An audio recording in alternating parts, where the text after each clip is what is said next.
tell you about the different body structures of animals. Are you ready? Here we go.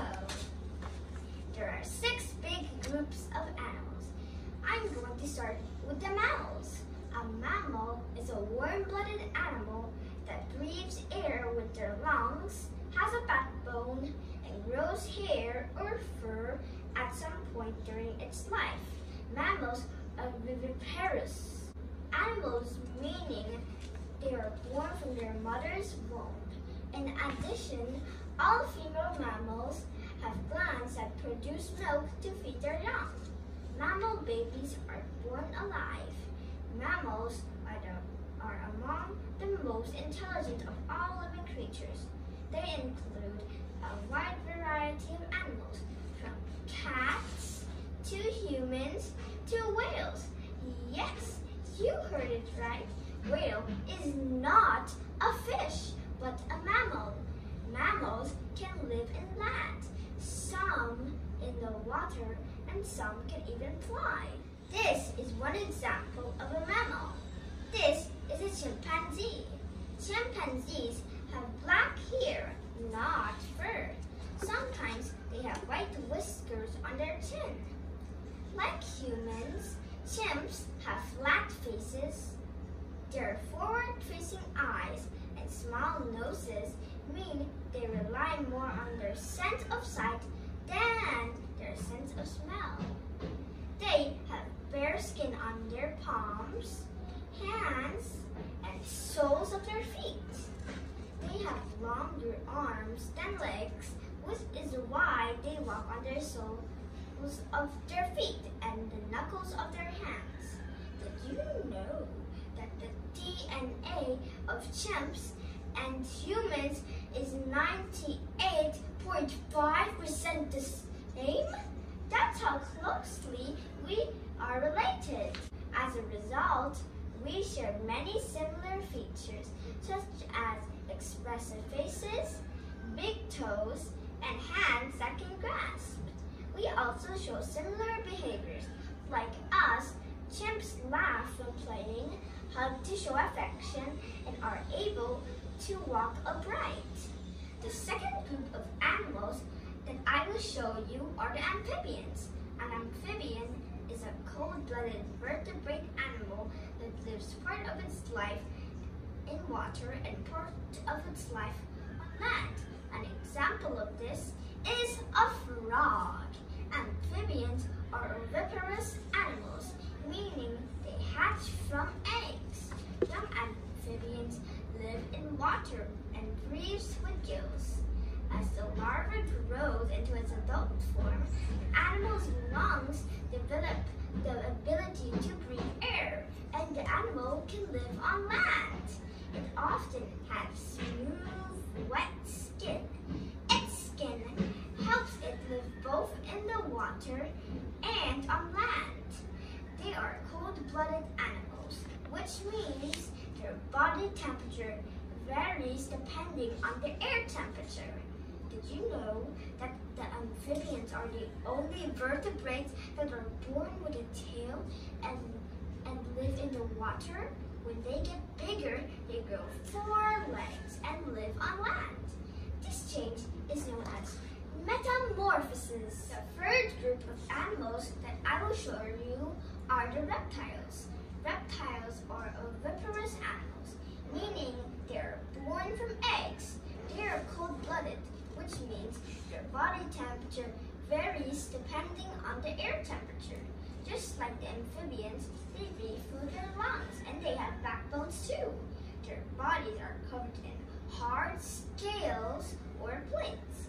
Some reptiles have a shell, like a turtle. Their legs are really short. Actually, some don't even have legs, like this snake. This is a blood python. They have long, thin bodies with no legs. They move by pushing the ground with their bodies. A snake's stretchy skin is covered with hard scales. The scales protect its body and help it move. Snake skin varies color depending upon the species. and many have bright patterns.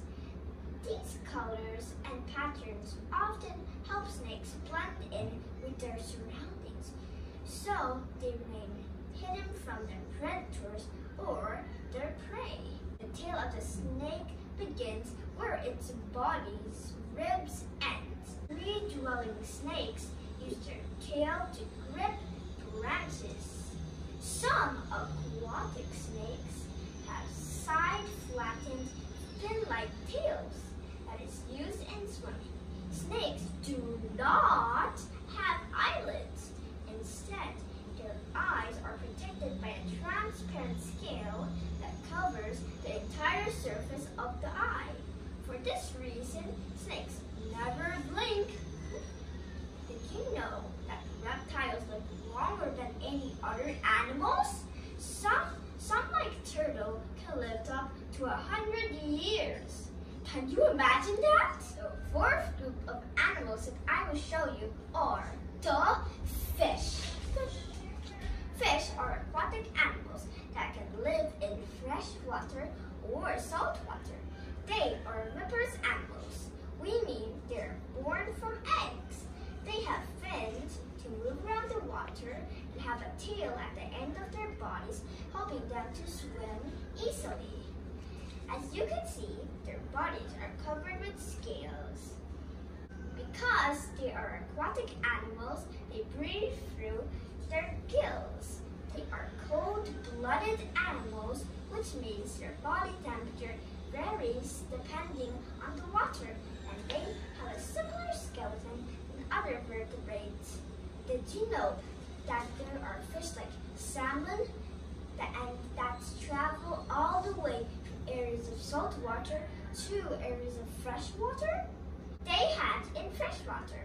They migrate the ocean and return to fresh water to reproduce. The fifth group of animals are the birds. Birds are viperous animals, which means they're born from eggs. They are vertebrate animals, meaning they have backbones. Their body is covered with feathers, which also protects them from cold. They walk with 2 legs, and they have 2 wings that allow them to fly. Although there are some birds, like the ostrich and penguin, that don't fly even when they have wings.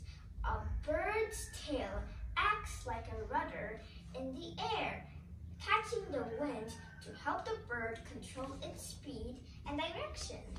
The bird's skeleton is light because their bones are hollow. Birds breathe through their lungs, and they are warm-blooded. They eat with their beaks and has no teeth. This is an example of a bird. This is a parrot. Parrots are among the most colorful of all birds. There are more than 300 species of parrots in the world. These birds feed mainly on fruits, nuts, and seeds. Did you know that the heaviest bird in the world is the ostrich? No wonder it can't fly, poor thing. The last group of animals are the insects. Insects are the largest animal group on Earth. In fact, about 85% of the whole animal kingdom is made up of insects. They are animals that do not have backbones. Insects have 3 body parts. These are the head, the thorax, and abdomen. All insects have 6 legs.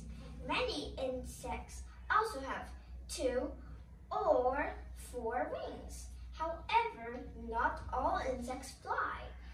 Their antenna helps some insects feel, smell, hear, and taste. One example of insects is a honeybee.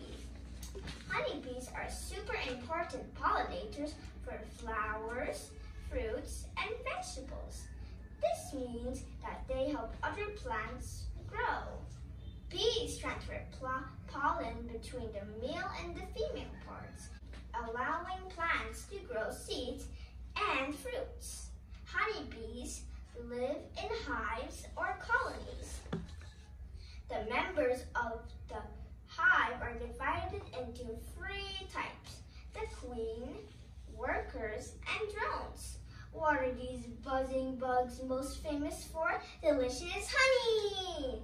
Did you know that if the queen bee dies, workers will create a new queen by selecting a young larva and feeding it special food called royal jelly. This enables the larva to develop into a fertile queen. If you were wondering if spiders are insects or not, the answer is no! Spiders have 8 legs. Remember, they are arachnids. And also remember, all insects have 6 legs. There you have it, guys. I'm done profiling the animals based on their body structures. We must remember that animals are God's creatures too. They serve a very special purpose to maintain the balance of nature. So let's allow them to take their space as they live their own lives in order to serve their own purpose. Thank you for watching. Until next time.